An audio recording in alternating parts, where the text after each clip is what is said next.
Bonsoir Raïm Corsia. Bonsoir. Merci d'être là. Vous êtes le grand rabbin de France. Et pour la première fois dans l'histoire de Stade Bleu, c'est la première fois qu'on reçoit en 8 ans un religieux. Un religieux en tous les cas important. En tous les cas, c'est très honorant pour nous dans cette émission sur France Bleu, dans Stade Bleu. Alors permettez-moi d'abord, monsieur le rabbin, de dire tout simplement Shana Tova avec un peu d'avance. Non, bonne année, parce que c'est bonne année en hébreu. Et c'est très joli de le dire, puisque mon maître disait toutes les occasions sont bonnes pour souhaiter du bonheur à ceux qu'on aime. Donc on peut très bien se souhaiter une bonne année. Et on devrait, à mon sens, se le souhaiter 365 fois par an. Merci en tous les cas d'être là, monsieur le rabbin. Et en tous les cas, ce qui m'importe dans cette visite ici dans les studios de Radio France, c'est qu'on se connaît depuis quelque temps, on parle beaucoup, on échange beaucoup et on a un point commun. On adore le football. Et vous aimez le football.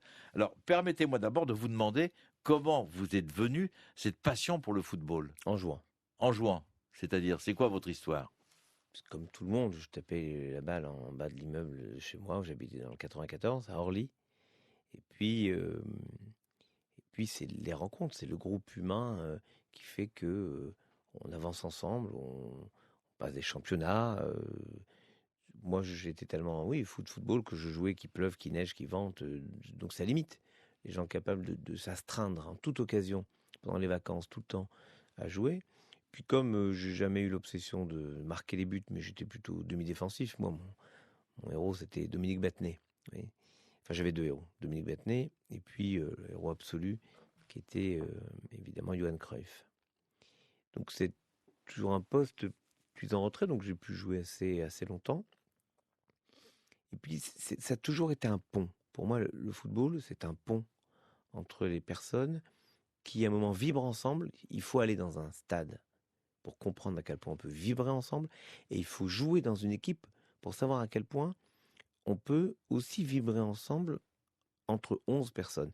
Parce que il y a qu'au football où j'ai senti à quel point, même si quelqu'un était faible à un moment, alors qu'on aurait la tentation de le remplacer, on l'aide. On vient soutenir un peu les avants quand ils n'arrivent pas à pousser, on vient soutenir les arrières quand ils n'arrivent pas à défendre. Enfin, moi, dans ma position, je soutenais ou l'avant ou l'arrière. En fait, je remontais les ballons. Et finalement, si je remontais les ballons, qu'il n'y avait personne pour les prendre, ça ne servait à rien. Si je remontais les ballons, mais qu'il n'y avait personne pour me les ramener, ça ne servait à rien. Donc en fait, c'est là où vous sentez le principe même ontologique de ce qu'est une équipe. Et puis ça m'a ouvert des portes assez extraordinaires. Lorsque j'étais jeune rabbin à Reims, je donnais un cours de Bible aux jeunes séminaristes catholiques. On avait un grand séminaire. Et puis, après, je déjeunais avec eux. Et puis, je jouais au foot avec eux. Je peux vous dire que quand vous avez joué au foot avec tous les jeunes curés d'un diocèse, ça crée des liens incomparables. Et ça a toujours été comme ça. Le football a toujours été un moment de grand rapprochement. Et d'ailleurs, c'est un peu le fondement de ce que vous faites, le Variété Club. Mais de manière générale, on a même pensé une diplomatie du football. Au point que quand des pays ne sont pas capables de s'entendre, ils arrivent malgré tout à se retrouver sur le terrain de foot. D'où la grande tristesse qu'est la mienne quand, dans des terrains de foot, on a des comportements qui sont ceux de la société et qu'on espère ne jamais voir dans un terrain de foot, dans un stade. Le racisme, le rejet, la volonté de ne pas jouer contre une équipe. Mais rien que ce mot, jouer au football, quand est-ce qu'on peut jouer? Il y a peu de moments dans notre vie où on peut jouer. Alors, ce qui est important pour moi en ce dimanche soir, c'est de parler de votre passion. Vous m'avez dit, bon, j'ai débuté, je veux dire, quand j'étais gamin, etc.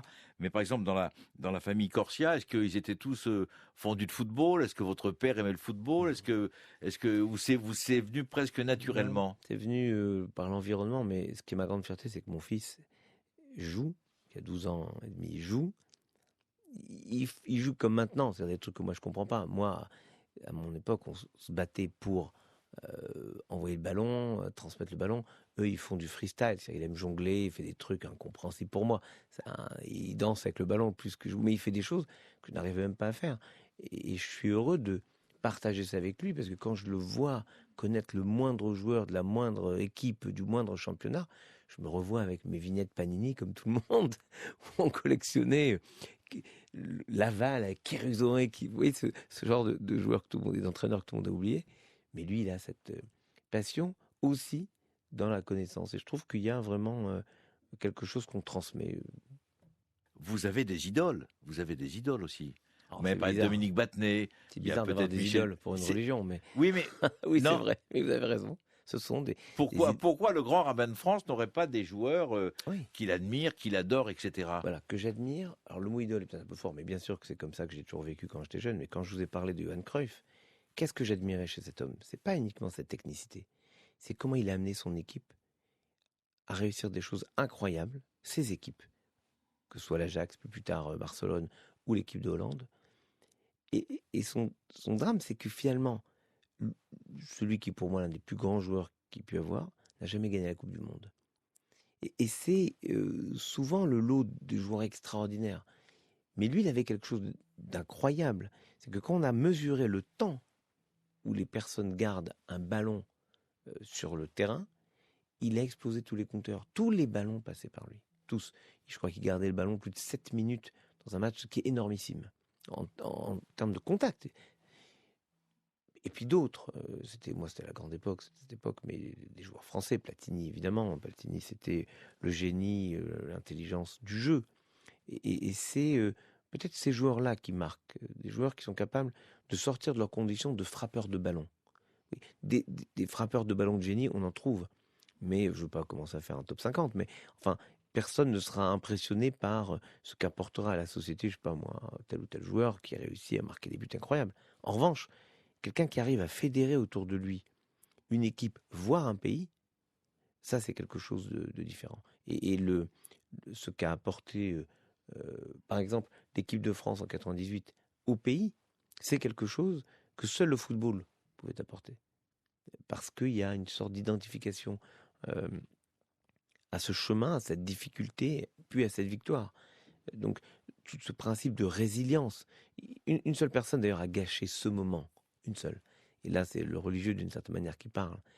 C'est Aimé Jacquet qui fédère l'équipe. Et juste peut-être 3 minutes après la victoire, un journaliste lui tend un micro et lui dit « Est-ce que vous pardonnez ?» Vous vous rappelez toutes les critiques avant la Coupe du Monde, notamment venant de l'équipe. Et il a ce mot terrifiant « Jamais ». Alors, c'est pas parce que je suis religieux que je pense qu'on doit pardonner les offenses. Même si un prêtre vous l'aurait dit bien mieux que moi, pardonne-nous ces offenses comme nous pardonnons à ceux qui nous ont offensés. Mais je crois que la grandeur de ceux qui gagnent, c'est être capable de dépasser tout ce qu'on leur a fait subir. Et moi, j'ai beaucoup appris humainement du football. Et c'est peut-être ce qui me touche aujourd'hui, c'est le principe de transmission. Parce que oui, j'aime aller voir des matchs. J'aime aller voir des matchs. J'aime cette ambiance. Et la dernière Coupe d'Europe, c'était incroyable avec cette équipe d'Islande. Formidable. Formidable au sens justement humain. Les supporters étaient formidables. Mais Il quand vous est déjà arrivé de décaler un rendez-vous extrêmement 10 important fois, vous rigolez quoi? pour regarder un match de football? Ça vous est déjà arrivé? 10 fois. De limiter les rendez-vous. De Oui. dire à un secrétaire, là, il n'y a rien. Là, il n'y a rien. Et de finir vite fait bien fait un rendez-vous pour aller voir le match. Et je vais vous dire pourquoi. Parce que, en général, j'essaie d'emmener mes enfants. Donc ça vous fait du bien aussi. Oui, d'abord, ça me fait du bien. Et c'est une activité avec mes enfants. Je leur transmets. Et mes enfants, mon garçon et ma fille, j'ai les 2 petits, adorent le foot. Et j'ai intérêt à avoir 3 places pour le match. 2 places, c'est trop juste. Donc, mon garçon et ma fille viennent avec moi. Et c'est un grand moment entre nous. Et si vous voulez, quand vous commentez les matchs, quand vous commentez ce qui se passe, vous vivez les choses et vous racontez. Il y a un grand moment, par exemple, c'était assez amusant. J'étais avec mes 2 enfants pour le match 4-0 de PSG contre Barcelone. À la 72, 13e minute, je dis à mon fils, mais pourquoi l'entraîneur ne fait pas rentrer Messi? Et là, mon fils est défait, mais il me dit, mais il est sur le terrain depuis le début. Bon, ne comprenez pas que c'est de l'humour. Et aucun humour avec Barcelone. Mais quand on s'est fait battre, quand PSG s'est fait battre 6-1, mon fils à 3-1, quand Cavani marque le but, mon fils va dormir, il va se coucher. Il va se coucher. Et je vais le réveiller à la fin du match en lui disant... Il dormait. Il n'a pas bien compris que je lui disais que PSG avait perdu. Il n'était pas qualifié surtout. Et le lendemain matin, quand je lui dis, il me dit, je ne croyais pas, je croyais que tu venais me narguer. Je lui dis, mais non, je suis venu reconnaître que tu avais raison, tu as une grande équipe. Et donc, c'est des moments que le football peut amener, de partage, de consolation. C'est des moments uniques. On parle, monsieur le rabbin, d'antisémitisme, on parle de racisme dans le football. Est-ce qu'il y a de l'antisémitisme dans le football? Est-ce que vous l'avez ressenti? Ou dans le sport en règle générale? Très honnêtement. Il y a du racisme. Il y a effectivement un certain nombre de problèmes. On l'a vu récemment avec Matuidi, avec la Juventus de Turin.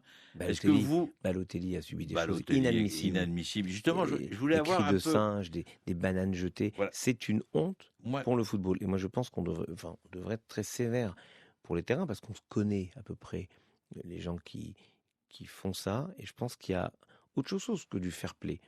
Il y a la négation de ce qu'on est en train de vivre. On est en train de vivre un rassemblement sur un bonheur, de voir un beau jeu, de voir un beau match. Vous savez très bien que même quand votre équipe est battue sur un beau match, vous sortez heureux. Triste peut-être, mais heureux parce que vous avez vu un beau match. Et puis on vient salir cela. Il y a des stades où il y a peut-être plus, où il y a des antisémites. Il y a des stades. En France, il y en a eu, j'ai pu en voir. Notamment, à un moment, il y avait, dans un club de l'Est de la France, peu importe lequel, il y avait 2 joueurs israéliens, qui étaient de très bons joueurs, Spiegel et Spiegler. Euh, ils avaient parfois un accueil étonnant. Pensez que, par exemple, l'Ajax d'Amsterdam, qui historiquement, c'est étrange, mais historiquement, c'était un club juif. Et d'ailleurs, de manière étonnante, encore aujourd'hui, alors qu'il n'y a plus un seul joueur juif et pas un seul dirigeant juif, enfin, peu importe, on ne va pas dévérifier, mais c'est plus... les supporters de l'Ajax ont souvent des étoiles de David, etc. Ils se font traiter de sales juifs, les joueurs de l'Ajax. Donc il y a parfois, surtout avec telle ou telle équipe, des blocages. On a vu malheureusement pendant la Coupe d'Europe certains supporters qui venaient beaucoup plus pour casser, donc qui nient les valeurs du sport. Et vous le savez très bien, parce que vous luttez aussi contre ça. C'est aussi votre honneur. C'est-à-dire que c'est pas uniquement s'intéresser à ce qu'il y a dans le stade, mais à s'intéresser à tout ce que le football véhicule. Et puis on a pu voir, dans un match terrible, PSG contre un club israélien, un homme tué. C'est-à-dire, on a pu voir la négation absolue de ce qu'on espérait. Donc, ça a dû être un moment terrible pour vous, cette scène. Terrible parce que... Parce que là, vous êtes directement concerné. Oui, mais en même temps, je me sens concerné partout. Si vous me parlez de scènes terribles, Fouriani, par exemple, c'était incroyable. J'ai récemment eu quelque chose d'assez émouvant. J'allais en visite à Marseille, et bien sûr, à Marseille, on ne peut pas faire autre chose que jouer au football. Je leur ai dit, bah, écoutez, venez, on fait un match, les rabbins contre les administrateurs. Alors, on a fait un match. J'ai amené le grand rabbin de Marseille, qui a joué, qui a montré assez fidèle qu'il jouait pas mal. Il jouait même très bien en défense. Et j'ai joué dans mon équipe avec Avi Assouli, qui est le grand commentateur au Stade Vélodrome, qui a été même député à un moment, et qui était, lui, un des blessés lourds de Fouriani. Et bien, on a gagné, très modestement, et Avi et moi avons été les 2 passeurs pour le buteur qui a marqué. Je trouve marrant, il a une prothèse, il a joué. Donc on a vu des moments terribles. Le Hazel, j'étais devant la télé quand j'ai vu ça. Mais vous savez l'image qui me reste, vous parlez de violence. Au Parc des Princes, des dangereux hooligans massacrant à coups de pied un lieutenant de police des CRS. Je ne sais pas si vous voyez l'image, ils arrivent à l'encercler et et je trouve que c'est contre ça qu'on doit lutter. Et donc c'est la formation des jeunes on ne devrait pas accepter d'avoir des gestes, lorsque les jeunes jouent au football, des gestes de violence. Régulièrement, je vois dans la presse balistique que je lis attentivement, on voit que très tôt, on a des arbitres agressés, on a de la violence. On ne doit pas accepter ça. Je voudrais vous faire parler d'une anecdote qui m'a beaucoup ému. Madar, que vous connaissez. Michael Madar. Voilà, Michael Madar, qui un jour, dans un match, a perdu son étoile de David, qu'il avait autour du cou. Vous la connaissez, cette anecdote? Non. Qui a fait arrêter le match. Et il a décidé de rejouer, et ses coéquipiers étaient très solidaires, c'était à l'époque où il jouait à l'AS Cannes, de reprendre le match une fois qu'il l'avait retrouvé. C'est magique. Michael Madar, c'est... Michael Madar avait... J'ai voyagé avec lui il n'y a pas très longtemps, on a parlé... Eh ben, il a fait un match de foot, ouais. comme je vous raconte. Il a perdu l'étoile de David sur la pelouse. Le match s'est arrêté. Il a fait arrêter le match. Ses coéquipiers, cherchaient avec lui. Ils l'ont retrouvé. Et il a repris le match. Elle est belle, cette histoire. Ouais. Elle est magnifique. Pour lui, c'est important. Et pour les autres, C'est important puisque pour lui, c'est important. Et c'est exactement ça le football. C'est que ce que je vous disais en introduction, si quelqu'un a un moment de faiblesse ou un besoin, toute l'équipe se met avec lui. Ça devient notre besoin. En fait, il y a un rabbin magnifique qui s'appelle Rabbi Israël Salanter qui a dit « Les besoins matériels de mon prochain sont mes exigences spirituelles ». Et finalement, c'est ça ce que nous donne à vivre aussi le football. Peut-être d'autres sports que je n'ai pas autant pratiqué. Par exemple, le tennis de table où je joue, c'est un sport individuel. À la limite, vous pouvez jouer en double, mais c'est une autre organisation. Le football, c'est un mouvement. Il y a le mouvement. Et ce qui me rend hystérique maintenant, c'est que le mouvement de ma jeunesse, on va vers le but, ensemble. Maintenant, je les voir jouer en arrière, ça me rend hystérique. Ce passage systématique du ballon en arrière pour revenir, ce qui veut dire qu'on donne une chance aux attaquants adverses d'aller chercher le ballon pour une mauvaise passe qui arrive régulièrement. On l'a vu encore récemment à Marseille. Donc, ça change le principe du mouvement. Alors Je justement, tiens à vous dire d'ailleurs pour Michael Madar, à un moment il animait des stages de football et pour les jeunes, et j'avais envoyé mon fils, le grand, l'autre. J'ai pas réussi à l'intéresser plus au foot que ça. Je l'ai envoyé faire le stage à Cannes ou à Nice, c'était à Cannes, à Cannes, faire le stage. Michael Madar a fait cachère, tout cachère pour mon fils. C'est formidable. Malheureusement, mon fils a plus aimé la Porsche de Michael Madar que jouer au ballon. Mais c'est pas grave. Il a adoré le stage et il est formidable, Michael. Alors justement, monsieur le rabbin, avec vos responsabilités, vous êtes un grand religieux, vous êtes quelqu'un qu'on aime beaucoup parce que vous êtes souriant, vous avez réussi, grand rabbin de France. Je veux dire, non, mais je veux dire, on n'est pas grand rabbin de France par hasard quand même, comme on n'est pas international de football par hasard non plus. Donc si je fais un comparatif, est-ce que le football est pour vous, par rapport à toutes vos responsabilités, est une porte de sortie? Parce que des soucis, vous en avez, parce que vous travaillez énormément, parce que vous avez une énorme pression, parce qu'on attend beaucoup de vous, vous le savez aussi bien que moi, on en a déjà parlé ensemble. Est-ce que le foot, c'est votre moment de liberté, par exemple, avec vos enfants? C'est vrai. Est-ce que ça D'une vous rend certaine manière, encore plus fort? disons que ça me donne la possibilité de vivre des choses uniques avec mes enfants. J'ai des amis qui m'invitent, pour moi un stade, c'est avec dans les travées, voilà. Mais là, il m'arrive d'aller dans des loges, je suis invité par des amis, c'est formidablissime. C'est des conditions dans lesquelles je vis des moments hors normes avec mes enfants. Mais cher Jacques, j'aimerais vous juste corriger une petite phrase que vous avez dit. Est-ce que c'est une porte de sortie?